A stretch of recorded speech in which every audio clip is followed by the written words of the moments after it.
जी बोली कि नाहक में जा रहे हो, तुमसे ना हो पाएगा।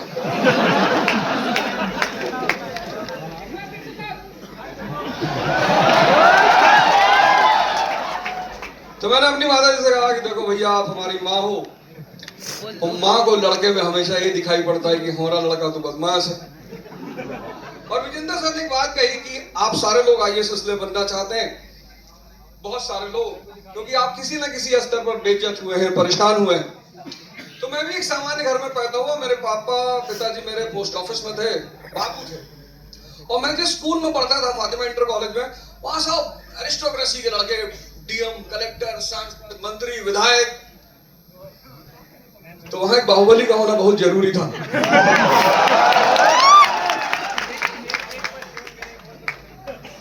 अरे यार, पहले पूरा सुन तो लो। अब सर ने कहा कि मैं अप्रिय बात कहूंगा। टीचर है, प्रोफेसर है, दिल्ली विश्वविद्यालय में है। अगर टीचर अप्रिय बातें और प्रोफेसर अप्रिय बातें नहीं करेगा तो देश का उत्थान कभी नहीं होगा। ये कोई अप्रिय बात नहीं करते, ये कोशिश करते हैं कि आप जागे। जितने भी स्वतंत्रता आंदोलन को अगर आप पढ़ोगे ना, तो शिक्षकों ने आमतौर पर यही भूमिका निभाई है। उन्होंने जागृत करने का प्रयास किया है। लेकिन मैं प्रोफेसर नहीं हूं, मैं टीचर नहीं हूं, मैं कोच हूं, इसलिए मैं सारी प्रिय बातें करूंगा। मेरा उद्देश्य जगाना नहीं, मेरा उद्देश्य जिताना है। चाहे छल से, चाहे बल से। अब सर ने कहा कि भाई आप बराती हो, बराती, हम रैंचो जैसे बराती हैं।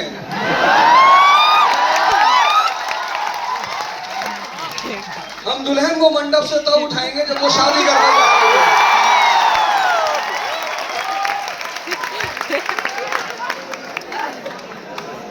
बात अभी पूरी नहीं हुई। लेकिन रैंचो की खासियत क्या है? मतलब ऐसा थोड़ी आप भी उठा लोगे। रैंचो की पहली खासियत यह है कि उस आदमी के अंदर क्यूरियोसिटी है। वो आदमी जानना चाहता है। उसका डीन बोल रहा है, प्रवचन दे रहा है, सेशन शुरू होने जा रहा है, आया बड़े स्टाइल में, घोंसला उसला लेकर आया और अंडा गिरा रहा है। वो देख रहा है मस्ती से कि मास्टर हम ही तो बगई थी। और फिर वो धीरे से हाथ उठाता है और कहता, सर स्पेस में पेंसिल क्यों नहीं ले आ सकते? वो चीज आपको सीखनी है, तभी दुल्हन मंडप से भागेगी।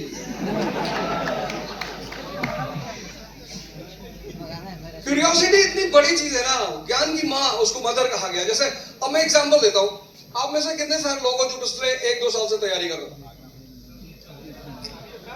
2 साल से, सिर्फ 2 साल वाले, 2 साल। अच्छा, आप में से कौन है जो मेरे सवाल का एक जवाब देना चाहता है? 2 साल से तैयारी करो। नहीं तो तुम और नहीं देगा।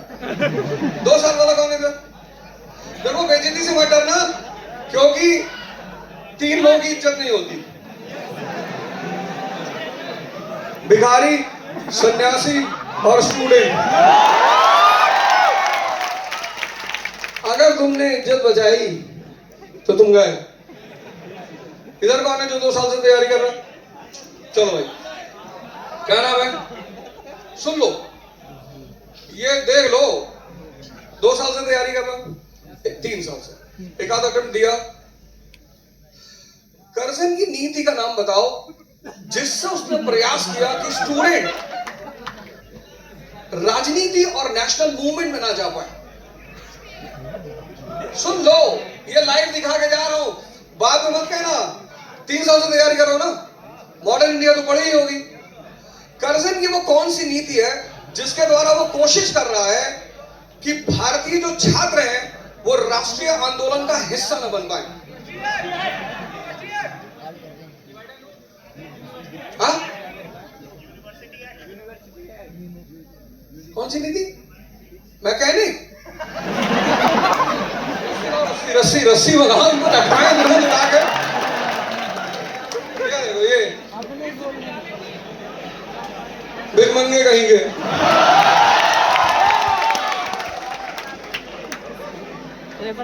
गमछे की बेइज्जती तुम नहीं कर सकते, उतारो इसको, ये शान है हमारी। पहली चीज ये है, हाँ भाई इधर से जवाब कौन दे रहा था? इधर इधर आओ, इधर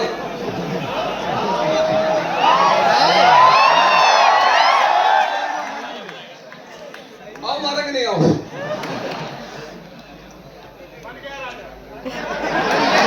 इंशाअल्लाह।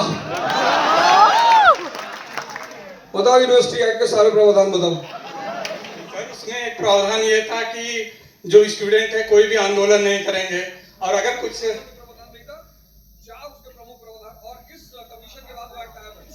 वो रेलवे कमीशन 1902 में, 1904 में।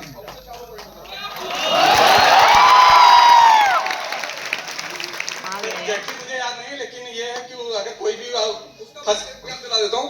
उसका पहला पॉइंट ये था कि सीनेट जो होगी, यूनिवर्सिटी को जो सीनेट होगी उसमें ऑफिशियल मेंबर ज्यादा होंगे, जो सरकारी सदस्य हैं वो ज्यादा होंगे।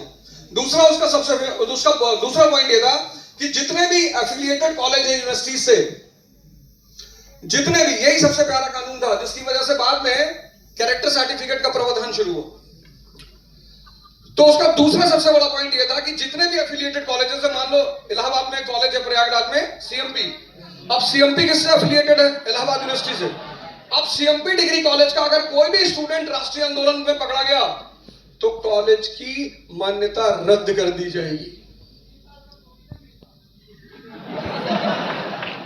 तीसरा उसका फीचर था पीरियोडिकल इंस्पेक्शन, मतलब पीरियोडिकल इंस्पेक्शन, जो सरकारी अधिकारी हैं वो कभी भी पहुंच जाएंगे कॉलेज में, स्कूल में, और वो इंस्पेक्शन करेंगे।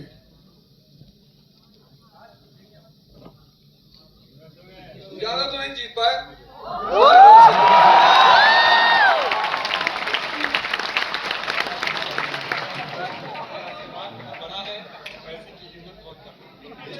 खुश रहो, तुमने इतने भर का जवाब दिया था।